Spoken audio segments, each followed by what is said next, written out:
सुन्ने नै बोल्ने अलि माग लाऊ बोलौँ बडा टिका थाप्न त जाने हो बुढी तर एकचोटि आमा बाउसँग सल्लाह गर्न पाइन्छ जाऊ न आमालाई सोधा अलि त आऊ अगाडि भित्र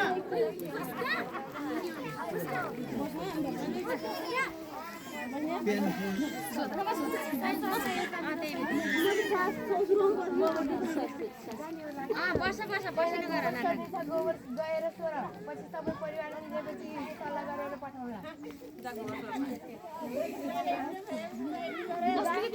बुढा बुहारी चाहिँ माइत जाने भन्छे कुरा गरौँ बसेर माइत जाने भन्छ त्यसलाई माइत पठाउनु न यत्रो गिरिस्टिकालाई धान्ने यत्रो गाई बाख्रा अनि छन् अनि कसले हेर्ने यिनीहरूलाई माइत जान दिनुहुन्न है बुढा छोरालाई सम्झाऊ भन्दा छु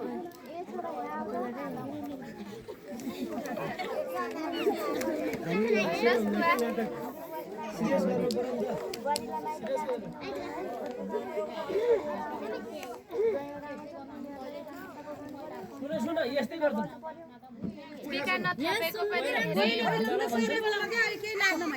टिका नथापेको पनि धेरै भयो बुवा यसपालि जान दिनु न त धेरै बुहारीको पछि नबोल है छोरा त्यस्तो जानी मानेमा गइसा बुहारीसँग हिजो धेरै नगर मैले त्यस्तो कहाँ भन्न खोजेको र आमा पोहोर सालमा पनि गएन योपालि 3-4 साल भइसक्यो बुढी माइत नगएको यसपालि जान दिनु मात्र त धेरै बुहारीको पछि नले जानी मानेमा गइसा यति गनगन नगर बुहारीलाई चाहिँ जान नदेल नरिसाउनु न आमा मैले कहाँ तपाईँलाई नराम्रो भनेको हो त अब तपाईँहरू जेसुकै गर्नु न त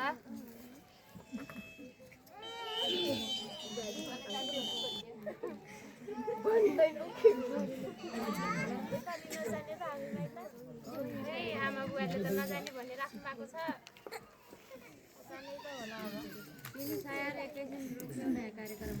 आमा दिदी आउनु भन्नुभएको अब आउनुहुन्न अनि दिदी जा घाँस लिएर अनि भाउजू खै त भाउजू गोठतिर गइछ अनि अंश जति दाइलाई काम चाहिँ मलाई म गर्दिन भाउजूको के काम छ भाउजूलाई गर्न लगाउनुस् म त गर्दिन है धेरै थुतुन नचला त्यो काम त भाउजूको म त गर्न सक्दिन है आमा मैले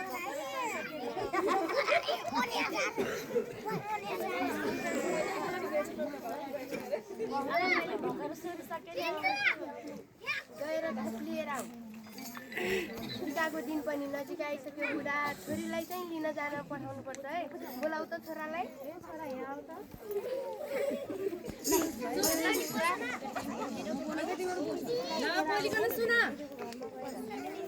छोरीलाई लिएर आ झट्टै जा छिटो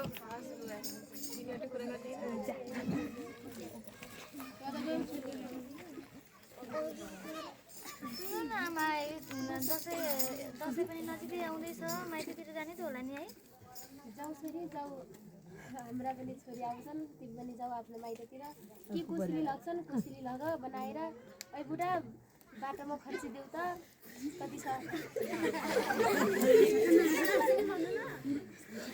राम्रोसँग जानु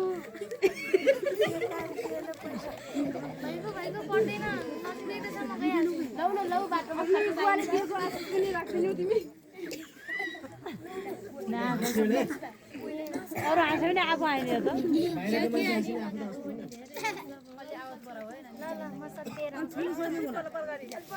ए फुलफुल फाजी त बाहिरै बस्नु भएको छ ढोकरी है बस्नु बस्नु यतैतिर बस्नु न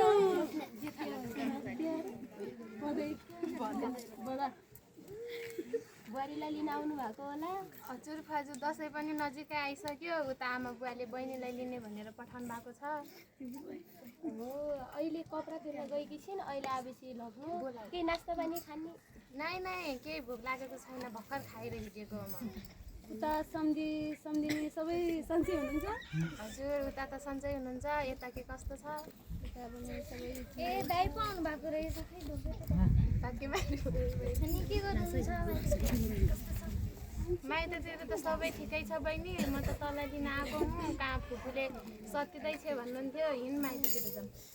राम्रोसँग बस्नलाई म गएँ छिटो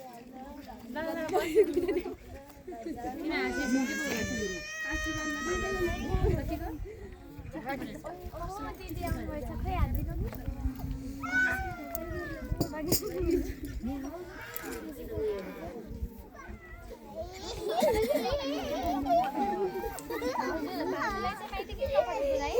माइत पठाउने त भनेको नि बहिनी, तर आमा बुवाले मान्नु भएन। एकचोटि आमा बाउलाई सम्झाउ न है।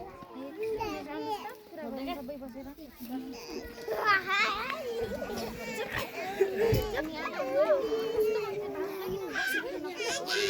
गएपछि तैँले गर्छस् घरको काम, तेरो बहिनीले अंश मागिरहेको छ घरको काम गर भनेपछि तँ गर्छस्, तेरो आएर गरिदिन्छस्। छैन नि बुवा, मलाई अब यहाँ नआउँदा हजुरलाई कति नराम्रो लाग्छ। त्यस्तै लाग्छ होला माइतीतिर पनि बुझ्नु नबुझ्नु मान्छे हो कि हजुरहरू। अनि बहिनी तिमी त पढेको लेखेको मान्छे, तिमीले बुझ्दैनौ यति कुरा पनि। त्यस्तो गर्नु हुँदैन दिदी। भाउजू गएपछि यहाँ घरको काम कसले गर्छ? बुहारीको कर्तव्य। अहिलेको समाजमा आएर तिमी कस्तो कुरा गर्दैछौ? यस्तो कुरा गर्नुहुन्छ? अनि बुवा यस्तो गर्नुहुन्छ? यो त छोराछोरीलाई हिंसा जस्तै महिलामाथि हिंसा हो। त्यस्तो हिंसा गर्नु हुँदैन। यो हिंसा भने के हो? यो लैङ्गिक हिंसा भनेको साला भन्छ लैङ्गिक हिंसा, कस्तालाई भन्छ लैङ्गिक हिंसा? अर्थात् महिला र पुरुषले गरिने विभेदलाई लैङ्गिक हिंसा भनिन्छ। यस्ता घटनाहरू हाम्रो समाजमा धेरै घटिरहेका हुन्छन् र पहिलेदेखि घट्दै आइरहेका छन्। हाम्रो समाजमा पनि बिस्तारै कम हुँदै गएको छ, तर अधिकांशमा यस्तो लैङ्गिक हिंसा भने यो हो त नानी? लैङ्गिक हिंसा के कारणले हुन्छ त?